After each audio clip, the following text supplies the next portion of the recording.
वारसा सेवेचा, विश्वास जनतेचा.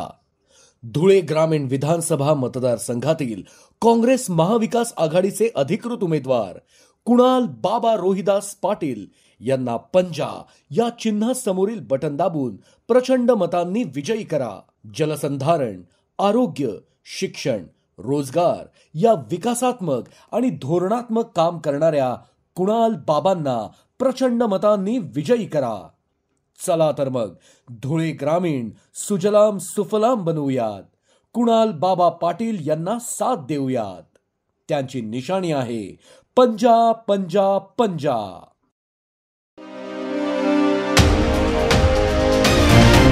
शेतकऱ्यांच्या जीवनात सोन्याचे दिवस आणण्यासाठी राजकीय आयुष्य पणाला लावणार आमदार कुणाल पाटील.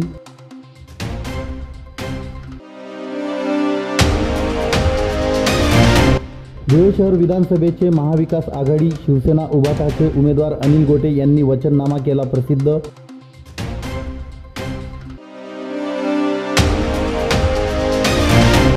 विरोधकांकडे मुद्देच नसल्याने ते धर्माचा आधार घेत आहेत. इर्शाद जहागीरदार यांची विरोधकांवर जोरदार टीका.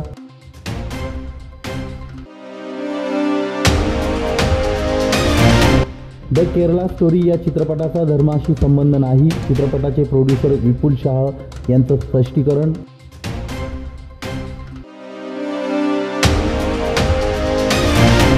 आणि फागणे येथील शिवसेना उभाटा तालुका उपप्रमुख विक्रम आनंद पाटील यांचा कार्यकर्त्यांसह भाजपात प्रवेश. धुळे तालुक्याच्या विकासासाठी विरोधात असताना सरकारशी लढा देत कोट्यवधी रुपयांचा निधी खेचून आणला. त्यातून सिंचनाची, रस्त्यांची, ग्रामीण रुग्णालय, गावातील मूलभूत सुविधांची विकासाची कामे केली. आर्वी गावाजवळ उड्डाणपुलाचं काम मंजूर केलं. आर्वी गटातील सडगाव, मोरशेवडी भागात सुलवाडे जामफळ उपसा सिंचन योजनेचं पाणी आणून शेतजमीन सुजलाम सुफलाम करायची आहे. धुळे ग्रामीण मतदारसंघातील शेतकऱ्यांच्या जीवनात सोन्याचे दिवस यावेत यासाठी मी माझं राजकीय आयुष्य पणाला लावणार असल्याचं आमदार कुणाल पाटील यांनी आर्वी येथे झालेल्या संवाद दौऱ्याप्रसंगी सांगितलं. धुळे ग्रामीण विधानसभा मतदारसंघातील आर्वी येथे आमदार कुणाल पाटील यांच्या संवाद दौऱ्यानिमित्ताने काढण्यात आलेली प्रचार फेरी धूमधडाक्यात पार पडली. यावेळी आर्वी जिल्हा परिषद गटातील मतदार मोठ्या संख्येनं सहभागी झाले होते. त्यामुळे आमदार कुणाल पाटील यांच्या प्रचारार्थ निघालेली ही प्रचार फेरी ऐतिहासिक ठरली. यावेळी आमदार कुणाल पाटील यांनी आर्वी गावात केलेल्या विकास कामांची माहिती देताना सांगितलं की श्रीराम मंदिर परिसरात सभामंडप उभारणे, तलाठी कार्यालय बांधकाम, महिलांसाठी शौचालय, अमरधाम दहन शेड, मागासवर्गीय वस्तीत रस्ता काँक्रिटीकरण, आर्वी अनकवाडी रस्ता सुधारणा करणे, आर्वी नंदाळे रस्ता सुधारणा करणे इत्यादी महत्त्वाची विकासाची कामे आपण केली आहेत. याप्रसंगी आमदार कुणाल पाटील यांनी मतदारांशी धुळे ग्रामीणची विकासाची संकल्पना मांडताना सांगितलं की आम्ही नेहमीच विकासाचं राजकारण केलं आहे, विकासासाठीच लढत राहिलो आणि तालुक्याचा राज्यात नावलौकिक मिळविला. मात्र विरोधकांकडे सांगायला काहीही नाही. धुळे तालुक्यात कोणतेही विकासाची कामे त्यांनी केली नाहीत. द्वेषाचं राजकारण करीत मतदारसंघात खोट्या वल्गना करण्याचं काम भाजपा उमेदवार करीत आहेत. धुळे तालुक्यात प्रत्येक घटकाला न्याय देण्याचं काम आम्ही केलंय. शेतकरी सुखी व्हावा म्हणून मतदारसंघात सिंचनाचं मोठ्या प्रमाणावर काम केलं. पाझर तलाव दुरुस्ती, नवीन साठवण बंधाऱ्यांचं बांधकाम करून शेतकऱ्यांची शेती सिंचनाखाली आणली. अनेक गावे टँकरमुक्त करून पाणी टंचाई दूर केली. विरोधात असलो तरी धुळे तालुक्यात विकासासाठी निधी कमी पडू दिला नाही. प्रत्येक अधिवेशनात मी मतदारसंघासाठी लढलो. त्यामुळे राष्ट्रपतींनी उत्कृष्ट आमदार म्हणून पुरस्कार दिला. हा गौरव खऱ्या अर्थाने धुळे ग्रामीणमधील मतदारांचा आहे. राज्यात महाविकास आघाडीची सत्ता येणार आहे. त्यामुळे राहून गेलेली कामे पूर्ण करून धुळे तालुक्याचा कायापालट करण्यासाठी मतदारांनी निवडणुकीत मला मदत करावी, असं आमदार कुणाल पाटील यांनी आवाहन केलं. ते पुढे म्हणाले की कोरोनासारख्या जागतिक महामारीत धुळे तालुका सुरक्षित ठेवण्यासाठी मी गावागावात गेलो. रोगप्रतिकारक औषधांची फवारणी करून घेतली.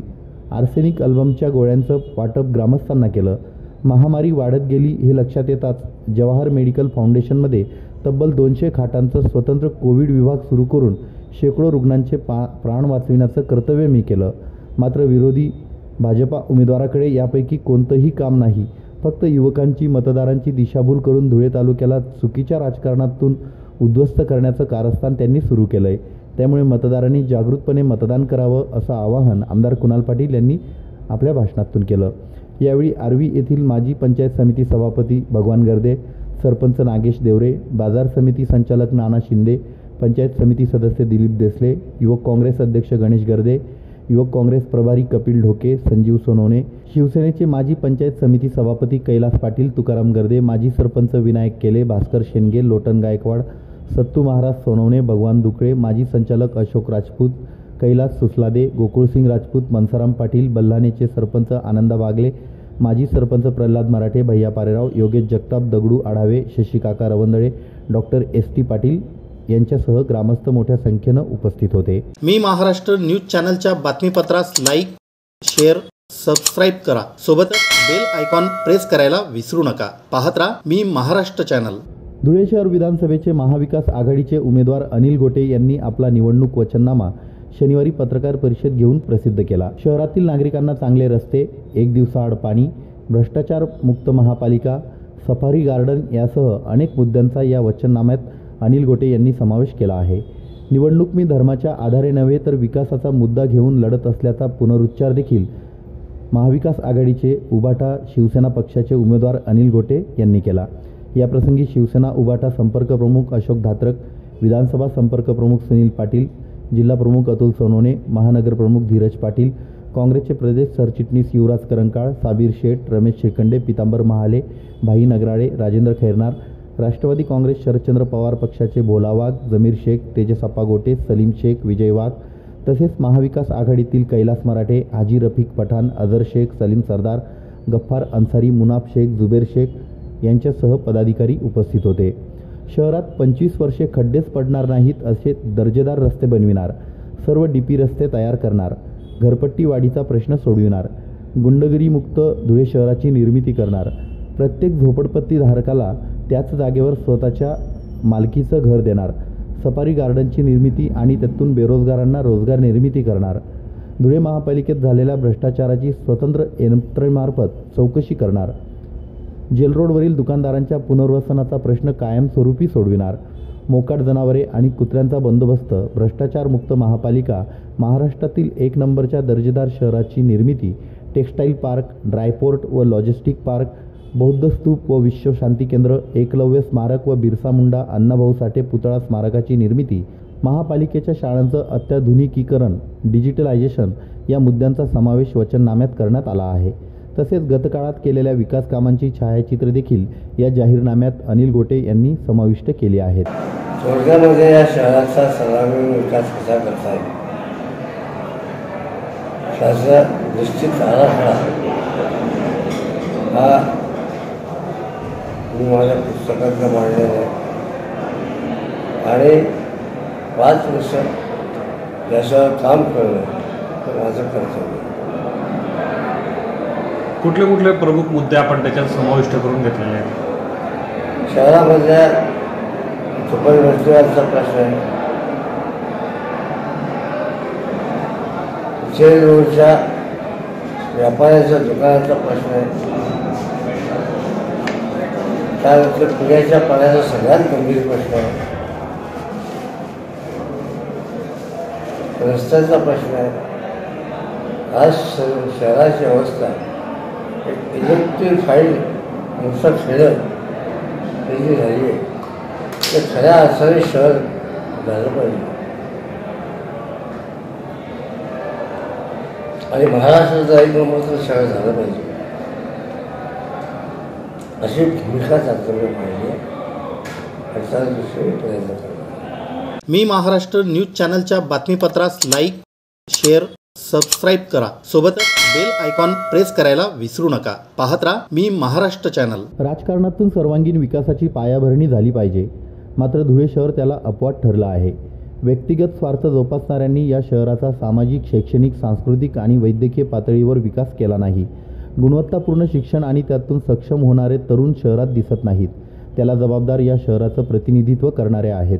सर्वांगीण विकासाचा आराखडा मी तयार केला आहे. या आराखड्याप्रमाणे विकास होण्यासाठी यंदाच्या निवडणुकीत मला विजयी करा, असं आवाहन समाजवादी पक्षाचे उमेदवार इर्शाद जहागीरदार यांनी केलंय.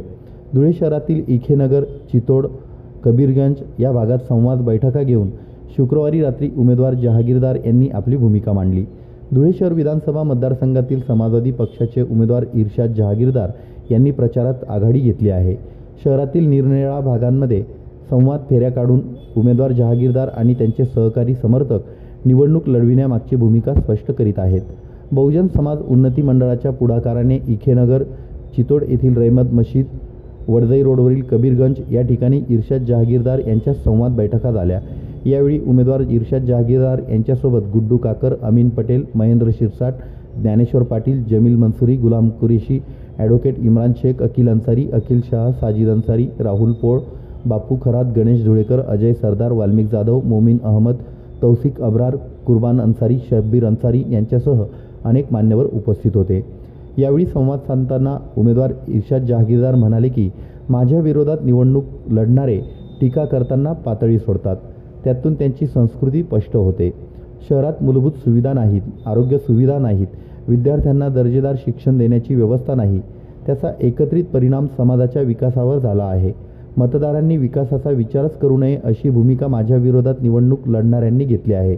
त्यामुळे ते प्रचारात विकासाचे मुद्दे न सांगता फक्त धर्माचा मुद्दा उपस्थित करीत आहेत, अशी टीका जहागीरदार यांनी केली आहे. मी महाराष्ट्र न्यूज चॅनलच्या बातमीपत्रास लाईक, शेअर, सबस्क्राईब करा. सोबतच बेल आयकॉन प्रेस करायला विसरू नका. पाहत राहा मी महाराष्ट्र चॅनल.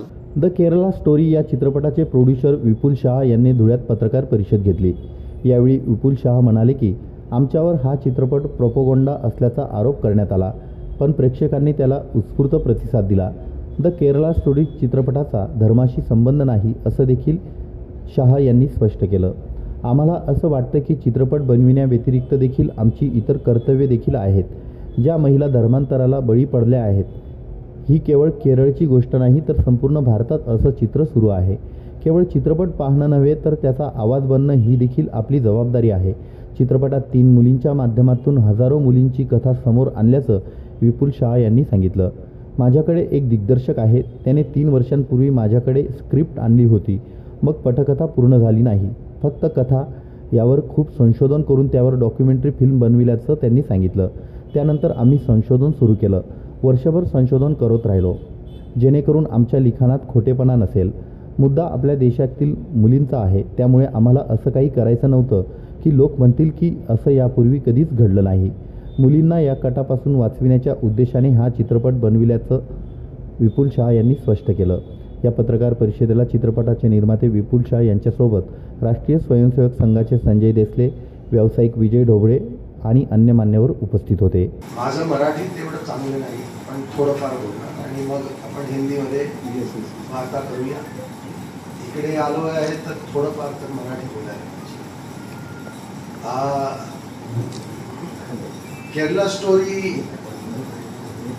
जब मेरे पास फिल्म आई तो जिस तरीके का विषय था और जो उन्होंने मुझे रिसर्च दिखाया, देखते वक्त पहली बार मुझे खुद को विश्वास नहीं हुआ कि इस तरीके से और इतने व्यापक स्तर पे केरला में लव जिहाद चल रहा है.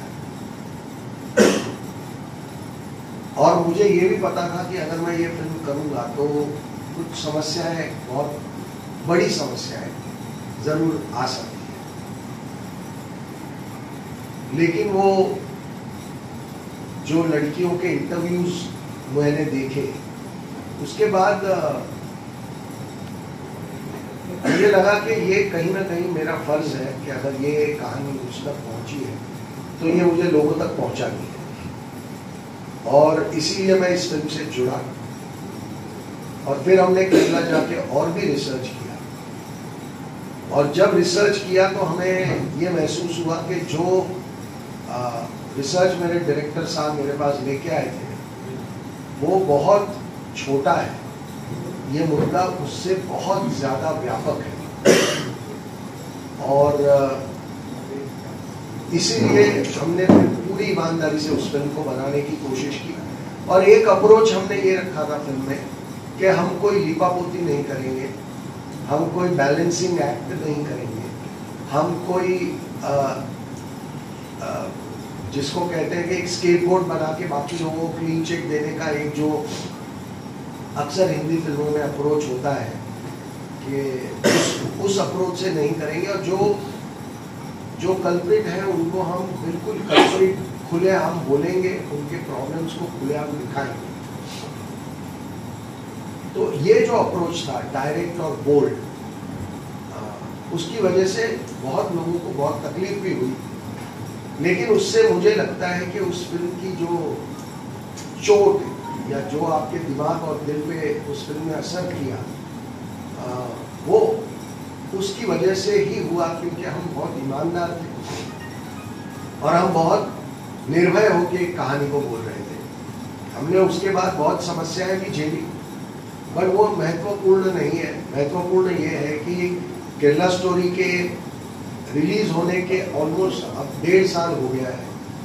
1.5 साल के बाद भी आज भी मुझे मुंबई के ऑफिस में आके कुछ लोग आके मिलते हैं, कुछ पत्र देते हैं, कुछ फूल भेजते हैं और बताते हैं कि इस फिल्म का इम्पैक्ट सोसाइटी पे कितना ज़बरदस्त हुआ और कितनी लड़कियों की ज़िंदगी बचाने में इस फिल्म ने एक भूमिका निभाई है। तो मुझे लगता है कि वो एक बहुत महत्वपूर्ण कदम था, पर बात वहाँ रुकनी नहीं चाहिए। ये एक बहुत गंभीर विषय है, बहुत डेंजरस भी है हमारे सोशल हार्मनी के लिए भी, हमारे समाज के लिए भी, और इसके ऊपर और भी बहुत सारी फिल्में और बननी चाहिए और बहुत सारा काम होना चाहिए, ताकि ये जो दूषण है लव जिहाद का वो कम्प्लीटली खत्म हो जाए। मी महाराष्ट्र न्यूज चॅनलच्या बातमीपत्रास लाईक, शेअर, सबस्क्राईब करा. सोबतच बेल आयकॉन प्रेस करायला विसरू नका. पाहत राहा मी महाराष्ट्र चॅनल. धुळे तालुक्यातील फागणे येथील कट्टर शिवसैनिक, कट्टर हिंदुत्ववादी तथा शिवसेना उभाटाचे विद्यमान तालुका उपप्रमुख विक्रम आनंदा पाटील यांनी पक्षाचा आणि शिवसेना नेते उद्धव ठाकरे यांनी हिंदुत्वाशी घेतलेल्या फारकतीचा निषेध करीत शुक्रवारी आपल्या 150हून अधिक समर्थकांसह भारतीय जनता पार्टीत प्रवेश केला. विक्रम पाटील यांच्यासह सर्व कार्यकर्त्यांनी धुळे ग्रामीणचे युवा नेते राम बधाने यांचं नेतृत्व मान्य करत हा प्रवेश करीत असल्याचं विधानसभा निवडणुकीत धुळे ग्रामीणमधून राम बधाने यांना विक्रमी मताधिक्यासह विजयी करण्याचा संकल्पही केला. नगाव येथील गंगामाई एज्युकेशन संस्थेच्या आवारात शुक्रवारी सायंकाळी विक्रम पाटील यांच्यासह युवा कार्यकर्त्यांचा भाजपामध्ये प्रवेश झाला. यावेळी त्यांचे पक्षाचे मफलर देऊन पक्षात स्वागत करण्यात आले. भाजपाचे ज्येष्ठ नेते तथा माजी केंद्रीय मंत्री डॉक्टर सुभाष भामरे, धुळे ग्रामीणचे भाजपा महायुतीचे उमेदवार राम बधाने, जिल्हा उपाध्यक्ष प्राध्यापक अरविंद जाधव, जिल्हा सरचिटणीस बाळासाहेब बधाने, जिल्हा संघटन चिटणीस किशोर सिंघवी, जिल्हा परिषद सदस्य आशुतोष पाटील, तालुकाध्यक्ष रितेश परदेशी, फागण्याचे सरपंच नागराज पाटील, गोकुळ सिंघवी, बालूदादा पाटील, भैयाभाऊ पाटील, अमोल पाटील, संजय धनगर, निखिल सिंघवी यांच्या उपस्थितीत हा पक्षप्रवेश सोहळा संपन्न झाला. यावेळी प्राध्यापक जाधव म्हणाले की हिंदुत्ववादी विचारधारेच्या युवा कार्यकर्त्यांचा आज भाजपामध्ये होत असलेला प्रवेश म्हणजे पक्षाला आणि भाजपा महायुतीचे उमेदवार राम बधाने यांना मोठा लाभदायक ठरणार आहे. विक्रम पाटील यांच्या मागे कार्यकर्त्यांची असलेली फौज आता राम बधाने यांच्या विजयात मोलाची कामगिरी बजावणार असून आपला विक्रमी मतांनी विजयी होईल ही काळ्या दगडावरची रेख ठरेल. विक्रम पाटील यांनी योग्य वेळी योग्य निर्णय घेतला आहे. त्यांच्या पक्षप्रवेशाने भाजपाची ताकद वाढली असून फागणे गावातच नव्हे तर फागणे गटात रेकॉर्ड ब्रेक मतदान करून घ्या. उद्याचं भविष्य आपल्या हातात असून आपल्याला राम बधाने यांच्यासारखं उमदं नेतृत्व लाभलं आहे. सर्वांनी कठोर मेहनत करत राम बधाने यांचा विजय साकारावा. बाळासाहेब बधाने म्हणाले की निवडणूक जाहीर झाल्यापासून तालुका भगवामय झाला आहे. यावर आज पंतप्रधान नरेंद्र मोदी यांची महाराष्ट्रातील पहिली सभा धुळ्यात झाली. त्यानंतर आता फागणे गटातील युवा नेतृत्व विक्रम पाटील यांच्यासोबत त्यांचे 150हून अधिक कार्यकर्ते भाजपामध्ये प्रवेश करीत आहेत. त्यांची आणि आपली हिंदुत्वाची विचारधारा एकच होती. फरक फक्त 2 पक्षांमध्ये होता. तोही आज मिटवत विक्रम पाटील यांनी आपल्याला साथ देण्याचा योग्य निर्णय घेतला आहे. त्यांच्या प्रवेशाने आपली ताकद वाढणार असून विधानसभा निवडणुकीत राम बधाने यांचा विजय सोपा झाला आहे. आता सर्वांनी 20 नोव्हेंबरला जास्तीत जास्त मतदान करून घेण्यासाठी सज्ज व्हावं असं आवाहनही बधाने यांनी केलं. महायुतीचे उमेदवार राम बधाने म्हणाले की फागण्यासारख्या मोठ्या गावातील कट्टर हिंदुत्ववादी शिवसैनिक विक्रम पाटील हे आपल्या 150 समर्थकांसह भाजपामध्ये दाखल झालेत. त्यांच्यासारखे अनेक शिलेदार मावळे आता आपल्यासोबत येत आहेत. यातून आपली ताकद वाढतच असून आपण आता धुळे ग्रामीणचा किल्ला काबीज केल्याशिवाय थांबायचं नाही.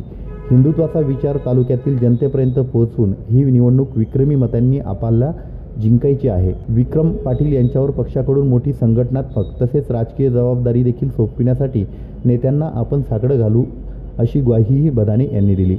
माजी मंत्री डॉक्टर सुभाष भामरे म्हणाले की गेल्या लोकसभा निवडणुकीत धुळे ग्रामीणमधून मला 65,000 मताधिक्य मिळालं होतं. आज पंतप्रधान नरेंद्र मोदी, उपमुख्यमंत्री देवेंद्र फडणवीस यांनी आपला तरुण उमेदवार राम बदाने यांना आशीर्वाद दिला आहे. तालुक्यात सुरुवातीपासून राम बदानेंना जनतेचा उत्स्फूर्त प्रतिसाद लाभत आहे. राज्यातील भाजपचा सर्वात तरुण उमेदवार राम बदाने आता धुळे ग्रामीणचा आमदार झाल्याशिवाय राहणार नाही. कारण पागण्याच्या विक्रम पाटील यांच्यासह त्यांच्या समर्थक कार्यकर्त्यांची मोठी फौज आपल्यासोबत आज आली आहे. त्यामुळे राम बदानेंना 65,000हून अधिकचं मताधिक्य मिळणारच अशी आपली खात्री झाली आहे. गेल्या 2 निवडणुकांचा बदला आता जनता घेतल्याशिवाय राहणार नाही. यावेळी विक्रम पाटील यांच्यासह जयेश पाटील, देवेंद्र सूर्यवंशी, पागण्याचे माजी सरपंच, पागण्याचे माजी उपसरपंच नाना सूर्यवंशी, सामाजिक कार्यकर्ते विक्रम पाटील, चेतन सोनवणे, ऋषिकेश देसले, हेमंत पाटील आदी 200 कार्यकर्त्यांनी भाजपामध्ये प्रवेश केला.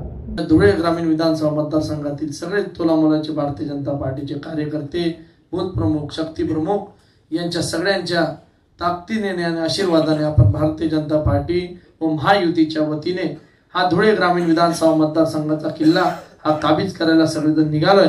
आणि या कार्यक्रमाला, या परिवर्तनाच्या लाटेमध्ये एक एक जण जसं आपण समोरच्या विजयाकडे जसे कूच करत चाललोय तसं एक एक जण आपल्या सगळ्यांना मदत करत आपल्याला जुळत जात आहे.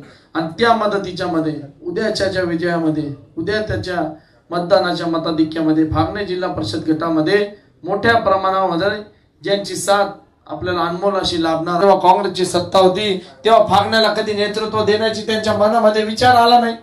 5-6 वर्षापासून आपल्या सगळ्यांची सँडविच काय व्हायचं की मला मग तेव्हापासून कामाला सुरुवात झाल्यानंतर मी विनंती केली जिल्हा परिषदेच्या वेळेस, पण तेव्हा पण दादा म्हटले की मी कार्यकर्त्यांशी बोलतो. बघा, एखादा गावाच्या पातळीवर नेतृत्व करत असताना मान सन्मान मिळत असेल तर एखादा माणूस परस्पर निर्णय घेऊ शकतो. पण बघा, तुम्हाला सगळ्यांना अभिमान वाटेल, सातत्यानं विक्रम दादांनी सांगितलं मला कार्यकर्त्यांशी बोलावं लागेल, त्यांच्याशी विचार विनिमय करावा लागेल. आणि तो विचार विनिमय करता करता मला वाटतं त्या रात्री कुठे माशी शिंकली. रातभर मी बी जागे आणि रातभर त्या बी जागे. तुमच्या येण्याने आपल्या पक्षाची ताकद वाढणार आहे आणि फागणे गटातून मुख्यत्वे करून फार मोठं बळ आपल्याला मिळणार आहे. आज दादाची सोय आहे, उद्या सरांचीच देखील सोय होणार आहे. या सगळ्या प्रक्रियेमध्ये तुमचा आपला सर्वांचाच फायदा आहे. या प्रचंड मोठा पक्ष आहे, या पक्षात सामावून घ्यायची एवढी ताकद आहे. प्रत्येकाला त्याच्या स्तरावर काम करण्याची संधी देखील मिळणार आहे. आणि ह्या संधीचं सोनं करून आपल्याला लोकसेवा करून घ्यायची आहे, आपल्या लोकसेवा करायची आहे. या निमित्ताने पुन्हा सर्वांचं स्वागत करतो, अभिनंदन करतो, थांबतो. जय हिंद, जय महाराष्ट्र. मी महाराष्ट्र न्यूज चॅनलच्या बातमीपत्रास लाईक, शेअर, सबस्क्राईब करा. सोबतच बेल आयकॉन प्रेस करायला विसरू नका. पाहत राहा मी महाराष्ट्र चॅनल.